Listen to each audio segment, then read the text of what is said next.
যুক্তরাষ্ট্রের ম্যারিল্যান্ড অঙ্গরাজ্যের বাল্টিমোর শহরে সেনা পাঠানোর হুমকি দিয়েছেন মার্কিন প্রেসিডেন্ট ডোনাল্ড ট্রাম্প। রবিবার ট্রুথ সোশ্যালে এক পোস্টে এই হুমকি দেন তিনি। এতে ম্যারিল্যান্ডের গভর্নর ওয়েস মুরের সঙ্গে তার দ্বন্দ্ব আরও তীব্র হলো।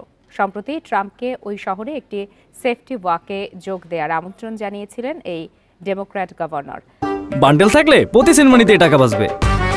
বিকাশ সেনমানি বান্ডেল কিনে জিতুন প্রতি লেনদেনে।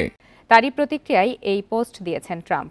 সেখানে তিনি বলেন, লস অ্যাঞ্জেলেসের গ্যাভিন নিউজমের মতো ওয়েস মুরও সাহায্য চাইলে সেনা পাঠাবেন তিনি, যেমন ওয়াশিংটন ডিসিতে করা হয়েছে, এবং দ্রুত অপরাধ দমন করবেন।